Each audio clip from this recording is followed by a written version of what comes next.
The 11th error in the Quran we'd like to look at is summarised by the statement that Pharaoh, who was a king of Egypt in 1500 BC, and Haman, who lived in 510 BC in Persia, never met each other.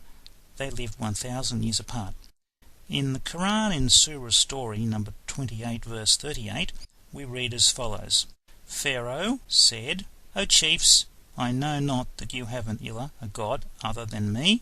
So kindle or make for me a fire, O Haman, to bake bricks out of clay, and set up for me a sar, a lofty tower or palace. Here we have Pharaoh, king of Egypt, in Moses' time, speaking to Haman, who was a Persian government officer in 510 BC. Pharaoh's telling Haman to make a fire to bake bricks out of clay to build a tower. We ask the question, when did Pharaoh live? Well, if you look at your Schofield Bible, you read Exodus chapter 5 verse 1, and afterward Moses and Aaron went in and told Pharaoh. The date at the top of the page is 1491 BC, years before Christ. Let's approximate this as 1500 years before Christ, when Pharaoh and Moses lived. We want to ask also the question, when did Haman live? Well, if you look in the Bible at the book of Esther, chapter 7 verse 1, we read, So the king and Haman came to banquet with Esther the queen. This is King Kashayashar of Persia, who had Haman as one of his government officers, came to banquet or have a meal with Esther the queen. The date at the top of the page, and confirmed by history, is 510 years before Christ. Let's call this approximately 500 years before Christ. We ask the question, how many years are there from Pharaoh, 1500 BC, to Haman, 500 BC? The answer is 1,000 years. Pharaoh was dead 1,000 years before Haman lived. This is a very big mistake in the Quran. And Egypt was about 2,000 kilometres away from Persia. So Pharaoh, king of Egypt, and Haman, government officer in Persia, never met each other. Pharaoh was dead 1,000 years before Haman ever lived.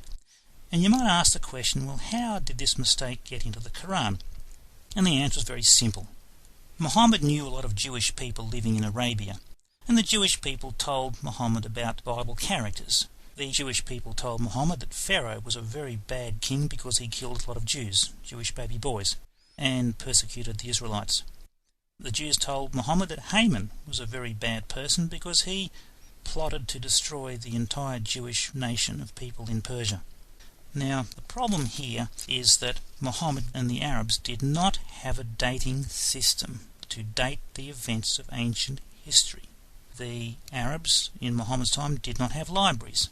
That's why when they attacked Persia and other countries, they burnt the libraries of Persia and Egypt and elsewhere, destroying many priceless, precious documents.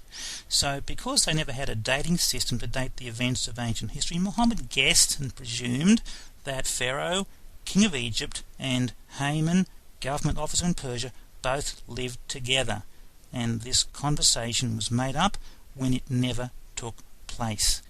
This is a completely false statement. It's a historical blunder. Muhammad didn't understand the error of Pharaoh being dead 1,000 years before Haman ever lived. This proves 4 things. It proves, number 1, that the Quran is a false, fake, lying book with such a historical mistake as this. It proves Muhammad is a false, fake, lying prophet. It proves that Allah is a false god, and it proves that Islam is a false religion, and we can confidently reject these as deceiving religions and deceiving prophet and deceiving book.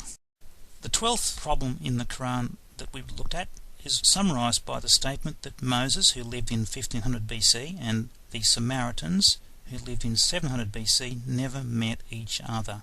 They lived 800 years apart. This is another historical mistake. In Quran Surah Taha 20 verse number 95, we read here, Moses said, "And what is the matter with you, O Samiri? Why did you do so?" Here we have Moses asking the Samiri, why did you build the golden calf? Well, the problem is that when Moses came down from getting the 10 Commandments, he found the Israelites worshipping a golden calf. It was certainly not the Samiri or Samaritans who built the golden calf, but it was Israelites. So who are the Samiri? Well, if you remember in 721 before Christ, the Assyrians came and attacked the northern kingdom of Israel, killed many Israelites, took them captive, and made many of the Israelites marry people from other nations. These children born to this mixture of racial marriage between Israelites and other nations, the children were known as Samaritans. The Samaritan race only came into existence around 700 before Christ. The Samaritans did not exist in Moses' time in 1500 BC. But the Quran, once again, because Muhammad never had a dating system to date the events of ancient history, Muhammad guessed that Moses and the Samiri or the Samaritans both lived at the same time. This is a historical blunder. This proves 4 things. It proves the Quran is a false book, it proves Muhammad is a false prophet, it proves Allah is a false God, and it proves Islam is a false religion, and we can reject these as deceiving books and prophets. The 13th problem with the Quran we'd like to consider is summarised by the true statement that all fruit do not come in pairs of male and female. There are no male or female apples or oranges. In the Quran, Surah Thunder, Surah number 13 verse 3, we read, "He it is who spread out the earth and placed therein firm hills and flowing streams, and of all fruits he placed therein 2 spouses, male and female." So the Quran tells us that of all fruits, Allah has created male and female. I would like to ask the question to people who believe the Quran, have you ever seen Mr. Banana and Mrs. Banana? Can you get for me Mr. Apple and Mrs. Apple? Please show me Mr. Watermelon and Mrs. Watermelon. Have you ever seen Mr. Grape and Mrs. Grape? No, there's no such thing. Fruit do not have gender or sex. This is a serious mistake in the Quran. Muhammad guessed, but he guessed wrong. Some trees might have male and female, but it's talking about fruits, not trees. Of all fruits, he placed there in 2 spouses. This mistake proves the Quran's a false book, Muhammad's a false prophet, Allah's a false God, and Islam's a false religion, and you can reject these with confidence. The 14th problem with the Quran is summarised by the true statement, "It is not safe to eat any sea creature," as Quran Surah 5 verse 96 claims, because some are poisonous, such as the box jellyfish.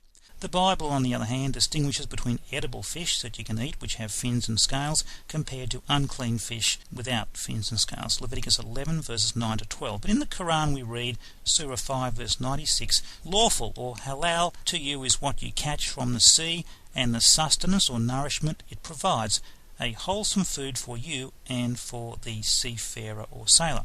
So the Quran is telling us here that it's lawful and halal to eat what you catch from the sea. Let's imagine you're out and you catch a box jellyfish.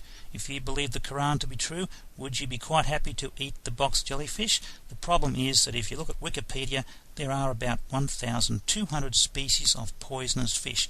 If you eat them, you're dead. If you touch a box jellyfish, you will be very likely to be dead in 5 minutes. If you eat a box jellyfish, you are dead less than 5 minutes. There are many species of poisonous fish in the sea that Muhammad knew nothing about. He guessed that it was okay to eat all fish in the sea, but it's not. It's very dangerous. Maybe we should get the mullahs and the Islamic leaders to come and eat box jellyfish to see if they are happy to practice the Quran. The Quran is a deadly book because if you eat these fish, it'll kill you according to recommendations in the Quran. This proves the Quran is a false, fake, lying book. It proves Muhammad is a false, fake, lying prophet. It proves Allah is a false, fake, lying God, not the true God. And it proves Islam is a false, fake, lying religion, which can be all rejected with confidence. The 15th problem with the Quran we'd like to look at is summarised by the true statement, semen, or male reproductive fluid, sperm, does not come from between the backbone and the ribs, as Surah Al-Tariq 86 verses 5 to 7 tells us. He is created from a water gushing forth, proceeding from between the backbone and ribs. Well, people in Muhammad's time asked, well, where does semen come from?